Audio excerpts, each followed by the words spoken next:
नमस्कार, सत्यहिंदी.com में आपका स्वागत है। एक नजर अब तक की सुर्खियों पर। कृषि विधेयकों के खिलाफ किसानों ने आज से रेल रोको आंदोलन शुरू कर दिया है। इसके चलते रेलवे को 14 से ज्यादा ट्रेनें कैंसिल करनी पड़ी हैं। इतना ही नहीं, किसानों ने चेतावनी दी है कि अगर सरकार बिलों को वापस नहीं लेती है तो उनका आंदोलन और तेज होगा। 31 किसान संगठनों ने कहा कि वो 1 अक्टूबर से अनिश्चित समय के लिए रेल रोको आंदोलन शुरू करने वाले हैं। उससे पहले पंजाब में 25 सितंबर को राज्यव्यापी बंद बुलाया गया है। राहुल गांधी ने श्रम विधेयकों को लेकर मोदी सरकार को निशाने पर लिया है। उन्होंने ट्वीट कर कहा है कि किसानों के बाद मजदूरों पर वार, गरीबों का शोषण, मित्रों का पोषण, यही है बस मोदी जी का शासन। बता दें, संसद ने बुधवार को 3 प्रमुख श्रम सुधार विधेयकों को मंजूरी दे दी थी, जिनका मजदूर संगठन विरोध कर रहे हैं।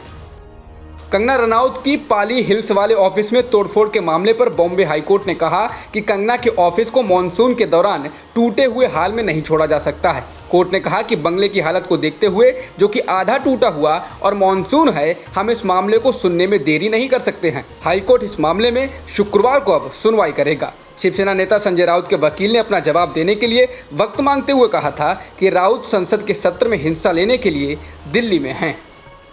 दिल्ली की एक अदालत ने फरवरी में उत्तर पूर्वी दिल्ली में हुए सांप्रदायिक हिंसा से संबंधित मामले में गिरफ्तार किए गए जेएनयू के पूर्व छात्र नेता उमर खालिद को 22 अक्टूबर तक न्यायिक हिरासत में भेज दिया है। पुलिस हिरासत की अवधि पूरी होने के बाद खालिद को वीडियो कॉन्फ्रेंसिंग के जरिए अतिरिक्त सत्र न्यायाधीश अमिताभ रावत के सामने पेश किया गया था।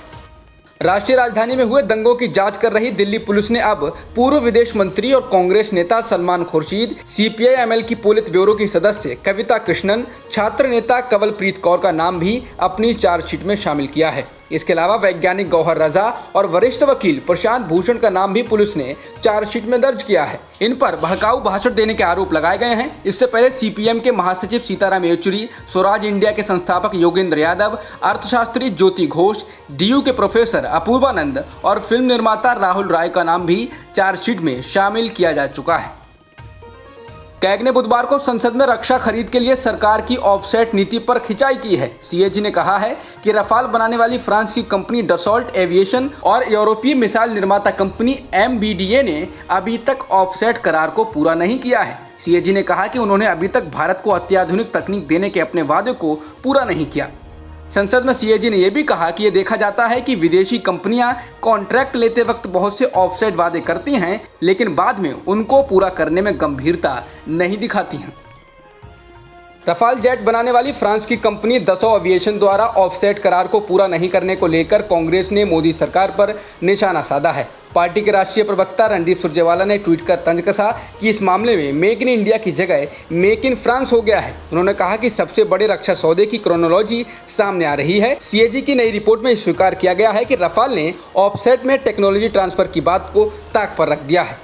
पहले make in India, make in France हो गया, अब डीआरडीओ के टेक ट्रांसफर को किनारे कर दिया गया है और मोदी जी कहेंगे कि सब चंगासी। कैग ने MI-17 हेलीकॉप्टरों को अपग्रेड करने के प्रोग्राम में जरूरत से ज्यादा देरी पर बुधवार को रक्षा मंत्रालय की आलोचना की है। संसद में पेश की गई कैग की रिपोर्ट में कहा गया है कि वायुसेना का MI-17 हेलीकॉप्टरों का बेड़ा जिस क्षमता के साथ उड़ रहा है, उससे वायुसेना के ऑपरेशन की तैयारियों पर असर पड़ रहा है। संसद में रखी गई रिपोर्ट में कैग ने कहा कि इन हेलीकॉप्टरों को अपग्रेड करने के लिए 2002 में प्रस्ताव दे दिया गया था, लेकिन 18 साल बाद भी अंजाम पर नहीं पहुंच पाया है। कैग ने कहा कि खराब योजना और विभिन्न चरणों में फैसला न कर पाने की स्थिति से रक्षा मंत्रालय को 90 MI-17 हेलीकॉप्टरों के अपग्रेड के लिए एक इजरायली कंपनी के साथ समझौता करने में 15 साल लग गए। बिहार के पूर्व डीजीपी गुप्तेश्वर पांडे ने 2 दिन पहले ही पुलिस की नौकरी से स्वैच्छिक सेवानिवृत्ति के लिए आवेदन दिया था और 24 घंटे के भीतर ही इसे स्वीकार भी कर लिया गया। इतनी जल्दी उनका इस्तीफा कैसे स्वीकार हो गया, इसे लेकर सवाल खड़े हो रहे हैं। सरकारी नियमों के मुताबिक आईएएस आईपीएस अफसरों के वीआरएस के लिए आए आवेदन को स्वीकार करने में 1 या 2 महीने का वक्त लगता है। 30 साल की नौकरी पूरी करने के बाद कोई भी सरकारी अफसर रिटायर होने के लिए आवेदन कर सकता है, लेकिन इसके लिए उसे कम से कम 3 महीने पहले नोटिस देना चाहिए। प्रधानमंत्री मोदी ने आज फिट इंडिया मूवमेंट की पहली वर्षगांठ के मौके पर फिटनेस के प्रति जागरूक हस्तियों और विशेषज्ञों से बात की। इस दौरान पीएम मोदी ने भारतीय क्रिकेट टीम के कप्तान विराट कोहली से यो टेस्ट के बारे में जानकारी ली और ये भी पूछा कि कप्तान को भी टेस्ट देना पड़ता है या छूट है, जिसके बाद कोहली ने इसके बारे में जानकारी दी। शेयर बाजार एक बार फिर भारी गिरावट के दौर से गुजर रहा है। सप्ताह के चौथे कारोबारी दिन यानी गुरुवार को कारोबार के दौरान सेंसेक्स 1100 अंक की गिरावट के साथ 36,550 अंक के स्तर पर आ गया, तो निफ्टी 350 अंक की गिरावट के साथ 10,800 अंक के नीचे लुढ़क गया।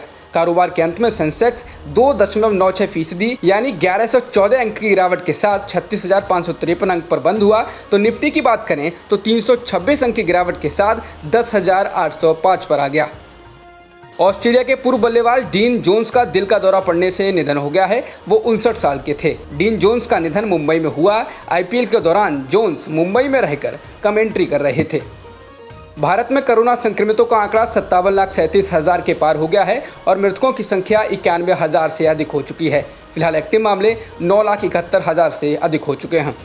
जॉन्स हॉपकिंस यूनिवर्सिटी के मुताबिक दुनिया में कोरोना संक्रमण के कुल मामले 3 करोड़ 19 लाख से ज़्यादा हो चुके हैं और मृतकों की संख्या 9,77,000 से ज़्यादा हो चुकी है। फिलहाल 2 करोड़ 33 लाख से ज़्यादा लोग ठीक भी हो चुके हैं। जॉन्स हॉपकिंस यूनिवर्सिटी के मुताबिक अमेरिका में कोरोना संक्रमितों का आंकड़ा 69,35,000 के पार हो गया है और मृतकों की संख्या 2,01,000 से ज़्यादा हो चुकी है। वहीं ब्राज़ील में संक्रमितों का आंकड़ा 45,91,000 के पार हो गया है और मृतकों की संख्या 1,38,000 से ज़्यादा हो चुकी है। अब तक की खबरों में बस इतना ही। बाकी खबरों के लिए बने रहिए सत्यहिंदी.com के साथ।